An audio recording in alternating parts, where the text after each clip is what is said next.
Microsoft discloses a 0-day, Apple patches 0 days, and Twilio discloses another breach. All that coming up now on ThreatWire.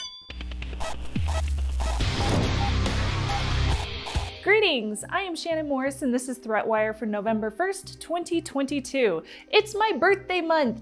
Yay! This is your summary of the threats to our security, privacy, and internet freedom. I have an exclusive Q&A live stream for Patreon supporters happening later this week. I think it's on Friday.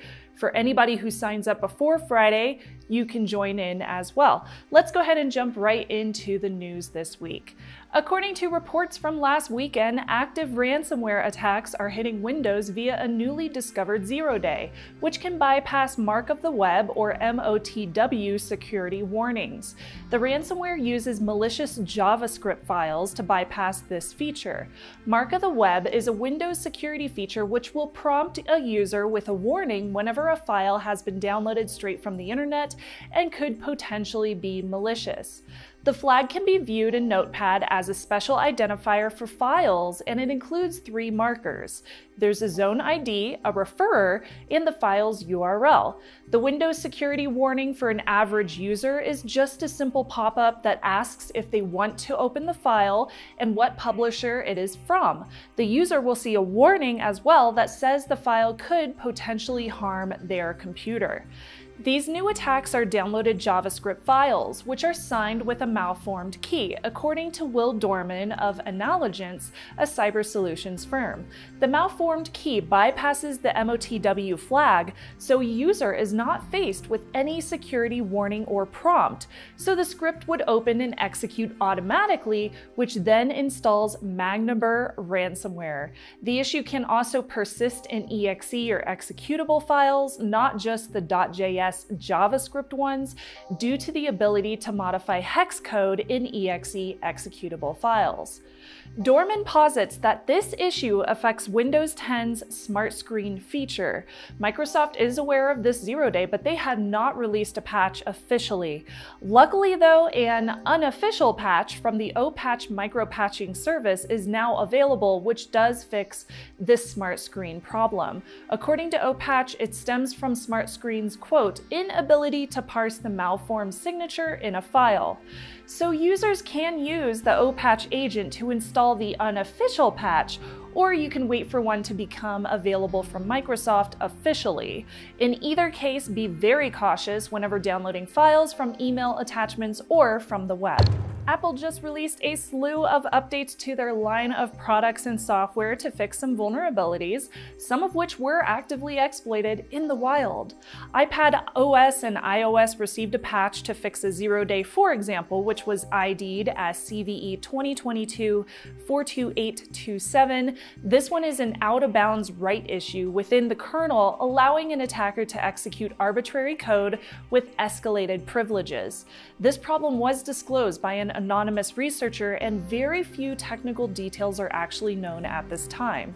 Now, we do know that this affects all models of iPad Pros, iPad Air 3rd generation, iPad 5th generation, iPad mini 5th generation, and iPhone 8 and later models of the above. Now, after this was released, Apple updated their patch to be backported to even more versions of their OSs, to later include iPhone 6s, iPad Air 2, iPad 5th gen, iPad mini 4th gen, and iPod Touch 7th generation.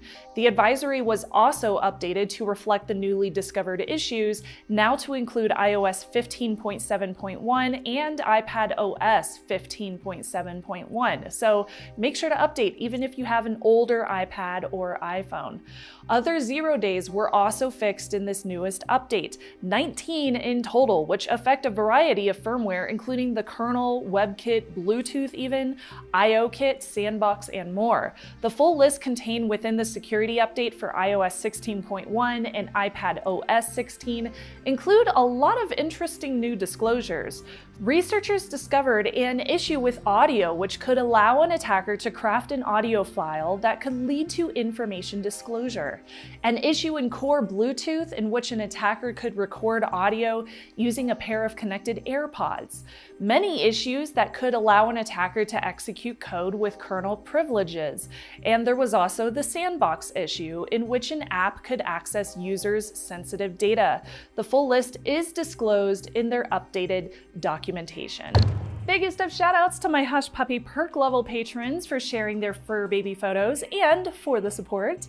And a huge thank you to my newest patrons, including Homie, for joining on patreon.com/ThreatWire. My YouTube channel is youtube.com/Shannon Morse for everything from tech reviews to security tutorials, including a whole slew of privacy videos that I did through the month of October. I think you'll enjoy them. They were really interesting. Also, don't forget to like and subscribe to Hack5 as well.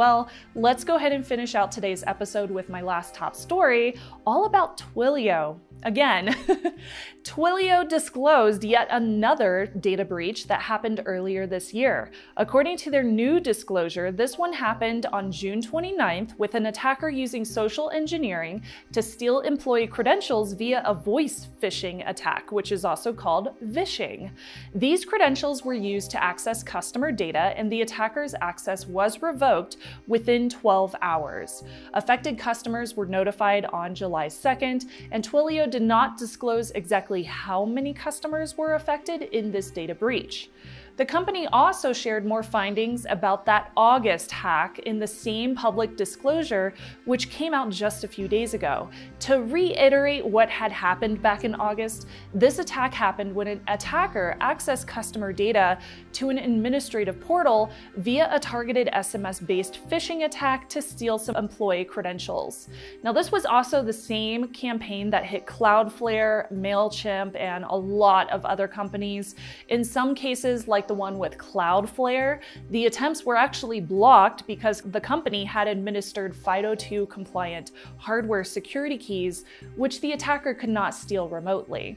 Now, we now have some numbers associated with the August breach. In this event, 209 customers and 93 Authy end users were affected.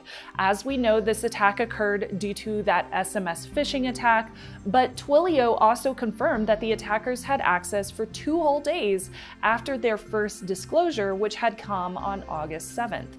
The breach did not affect any API keys, no console account credentials, or authentication tokens. Twilio has over 75 million users on Authy currently, which is used for two-factor authentication codes. And they also have over 270,000 customers using the tool for authenticating users. So the impacted customer base was relatively small in comparison to how large their company is, but it's still important. Twilio did respond by resetting credentials for compromised employee accounts, and no surprise, they also distributed FIDO2 hardware tokens to employees to upgrade their two-factor authentication. It's kind of ironic, isn't it? I'm Shannon Morse, and I will see you on the internet.